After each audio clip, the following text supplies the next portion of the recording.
আগের দিন বাপের বাড়ি যেয়ে ফ্রিজ হাতায় দেখি বিরাট বড় এক হেলমেট সাইজের পাতাকপি ফ্রিজের মধ্যে রাখা। এত বড় পাতাকপি ফ্রিজের মধ্যে বাসি করে কয়দিন ধরে খাবা?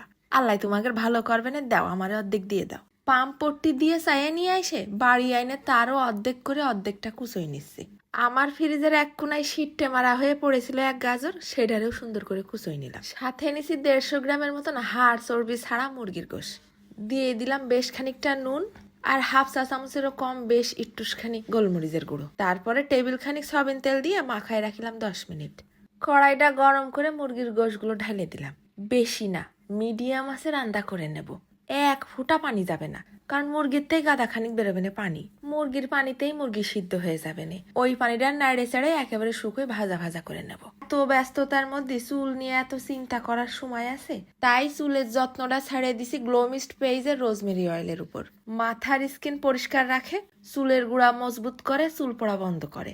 আর কি লাগে? যাদের খুশকির সমস্যা আছে, সারাদিন মাথা চুলকায়, তাগের জন্য রোজমেরি অয়েলটা হতে পারে বিরাট বড় এক সমাধান। ব্যবহার করলেই বুঝবা। সপ্তাহে 3 দিন চুলের গুঁড়ায় গুঁড়ায় দিয়ে 3-4 ঘন্টা রেখে ধুয়ে ফেলবা। ভালো রেজাল্ট পাতে গেলে সারা রাতও রাখতে পারো।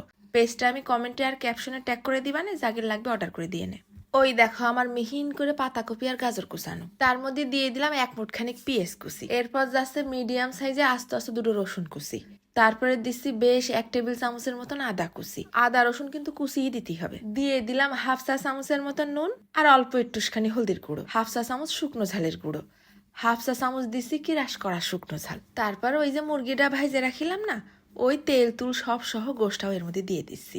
এরপর যাচ্ছে বেশ 1 মুঠ খানিক ধনেপাতা কুচি। এইবার দেবো 2 টেবিল চামচের মতন ময়দা। তারপরে দেবো 2 টেবিল চামচের মতন চালের গুঁড়ো। তোমরা চালের গুঁড়োর জায়গায় কর্নফ্লাওয়ারও দিতে পারো। একটুও কিন্তু পানি দেওয়া লাগবে না। মাখাতি পাতাকপিতে পানি বেরোয় পুরো আঠালো আঠালো হয়ে যাবে না। তবে আমার শেষের দিকে কিন্তু আরো 2 টেবিল চামচের মতন ময়দা দেওয়া লাগিছে। ঠিক এরকম যখন গোল গোল করা যাবে তখন মনে করবা যে হয়ে গেছে। এইবার তেল গরম করে নিয়ে চুলোর তাপটা কমাই দিছি। তারপরে চুলোটা মিডিয়াম করে দিছি। ওই গরম তেলের মধ্যে ছেড়ে দিলাম পাতাকপির পাকোড়াগুলো। যে কোনো সাইজ করে তোমরা দিতে পারো। উল্টে পাল্টে নাড়ে চাড়ে লাল লাল করে ভাজা ভাজা করে নেব, একদম মুসমুসে। শব্দ শুনবে নাকি?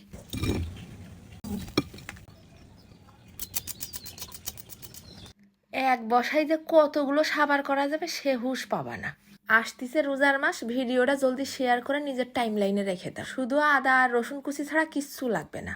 এত স্বাদ খালিই বুঝতে পারবা। ভাজা মুরগির গোশ পড়তিছে দাঁতের নিচে, আর পাতাকপি ভাজার যে কি ঘিরান।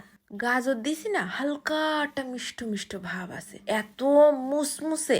উফ, বানানোর পর প্রায় 5 ঘন্টা মুসমুসে থাকবে না। তা খাতে কিন্তু হেভি মজা লাগিছে। চলে যাচ্ছে খাতে খাতে। ধন্যবাদ।